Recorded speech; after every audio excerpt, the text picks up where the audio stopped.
గోపాలనగర్ శ్రీకృష్ణాష్టమి దేవాలయంలో శ్రీకృష్ణాష్టమి వేడుకలు అంగరంగ వైభవంగా నిర్వహించారు.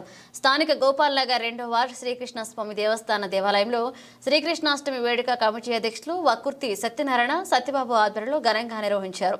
ఈ కార్యక్రమానికి రాష్ట్ర బీసీ అధ్యక్షురాలు రాజమండ్రి పార్లమెంట్ సభ్యురాలు దగ్గుపాటి పురంధేశ్వరి, జనసేన నగర్ ఇన్ఛార్జ్ అత్తి సత్యనారాయణ అనుశ్రీ పాల్గొన్నారు. ఆమెకు ఆలయ కమిటీ కోలాటంతో ఘనంగా స్వాగతం పలికారు. కృష్ణునికి పురంధేశ్వరి ప్రత్యేక పూజలు అందించారు. ఈ సందర్భంగా చిన్నారులు, మహిళలు కోలాటంలో భక్తులను ఆకర్షించారు. ఈ కార్యక్రమంలో తెలుగుదేశం పార్టీ నాయకులు మరుకుర్తి రవి యాదవ్, జనసేన నాయకులు పాల్గొన్నారు.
శ్రీకృష్ణ జన్మాష్టమి మేము ఇంచుమించి లేదంటే ఒక 35 సంవత్సరాల నుంచి స్వామివారి దేవస్థానానికి గుడి దగ్గర మంచి ఉత్సవాలు చేస్తున్నాం. పురనిర్మాణం ఒక 6 సంవత్సరాల కిందట పురనిర్మాణం ఉంది. అప్పుడు కాడి నుంచి స్వామివారి సభలో చాలా ఘనంగా చుట్టుపక్కల అందరూ కూడా భక్తులు అందరూ కూడా వచ్చి మన స్వామివారిని దర్శించుకొని ఆ కోరికలు తీరుస్తారని స్వామివారిని వచ్చి అలా అన్ని పూజలన్నీ ఘనంగా చేసుకుంటూ ఉంటారు. అలాగే మేము ఇచ్చిన పన్నకం వరకు మన ఎంపీ పురంధేశ్వరి గారు అందరూ వచ్చి మా స్వామిని శ్రీకృష్ణ స్వామిని దర్శించుకొని వెళ్ళారు. హరే కృష్ణ కృష్ణ కృష్ణ. మనం కార్యక్రమాలు, పూజా కార్యక్రమాలు నిర్వహించుకోవడం అనేది మనకి పరిపాటిగా వస్తున్నటువంటి విషయం.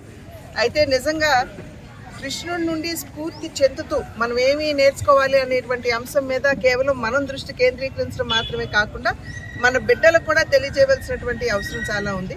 ప్రధానంగా శ్రీకృష్ణుడు మనకు తెలియజేసినటువంటి విషయం ఏమిటంటే ఫలితాన్ని ఆశించవద్దు, ఫలితం నాకు వదలండి, కానీ మీ ధర్మాన్ని మీరు నిర్వర్తించండి అని చెప్పి వారు చెప్పినటువంటి సందర్భంలో మనం అందరం కూడా ఆ విషయాన్ని దృష్టిలో పెట్టుకుంటూ నాకేమిటి అనేటువంటి ఒక స్వలాభాపేక్షతో కాకుండా మనం ఇతరులకి ఎలా లాభపడతాం అనేటువంటి విషయం మీద దృష్టి పెట్టవలసినటువంటి విషయం. అదేవిధంగా ఉట్టి కొట్టడం అనేది సాధారణంగా మనం కృష్ణ జన్మాష్టమి రోజు మనం చేసుకుంటూ ఉంటాం. అయితే ఇక్కడ మనం నేర్చుకోవాల్సినటువంటి విషయం ఆ ఉట్టి కొట్టడానికి అందరూ కూడా చేరి ఒకరికొకరు సహకరించుకుంటూ పైకి ఒక మనిషిని ఎత్తి అక్కడ ఉట్టి కొట్టడం అనేది జరుగుతూ ఉంటుంది. కనుక లక్ష్యాన్ని మనం నిర్దేశించుకోవాలి. ఆ లక్ష్యాన్ని చేరడానికి అందరం కూడా కలిసికట్టుగా పనిచేయాలి అనేటువంటి సందేశం ఏదైతే మనకి ఈ ఉట్టి కొట్టడం ద్వారా లభిస్తుందో అది కూడా మనం దృష్టిలో పెట్టుకోవాలి. అది మాత్రమే కాకుండా శ్రీకృష్ణుడి ప్రస్థానం కనుక చూసినట్లయితే ప్రతి ఒక్క రోజు కూడా పండుగ వాతావరణం లాగా ఆనందోత్సాహాలతోటి ఆయన తన జీవితాన్ని గడిపారు. కనుక దాని నుండి స్ఫూర్తి పొందుతూ మనం ఏదైనా ఒక సమస్య ఎదురైతే దానివల్ల కుంగిపోకుండా మనం దాన్ని అధిగమిస్తూ మనం ఏ విధంగా ముందుకు వెళ్తాం అనేటువంటి విషయం మీద కూడా మనం దృష్టి పెట్టాలి. ఇవాళ భగవంతుని అనుగ్రహంతో గడిచిన 5 సంవత్సరాల కాలం ఏదైతే ప్రజలు చాలా ఇబ్బంది పడ్డారో ఇవాళ ఆ యొక్క ఇబ్బందికర పరిస్థితుల నుండి విముక్తి పొందిన సందర్భంలో మనం కూడా ప్రజల యొక్క ఆకాంక్షలు చాలా పెద్ద ఎత్తున ఉన్నాయి. దాన్ని నెరవేర్చడానికి రాష్ట్ర ప్రభుత్వం ముందుకు వెళుతుంది. కానీ రాష్ట్రం ఉన్నటువంటి పరిస్థితులు ఆర్థిక ఇబ్బందులు కావచ్చు, ఇతరత్రా కూడా ఇబ్బందులు ఉన్నటువంటి సందర్భంలో ప్రజలు కొంత సంయమనంతోటి, ఓపికతోటి, ఓర్పుతోటి మాకు అదే ఎన్డీఏ కూటమి ఏదైతే అధికారంలోకి వచ్చిందో ఎన్డీఏ కూటమికి మంచి సుపరిపాలన అందించే దిశగా మీరందరూ కూడా మీ వంతు సహకారాన్ని ఓపికతోటి, ఓర్పుతోటి అందించాలి అని చెప్పి అభ్యర్థిస్తున్నాను.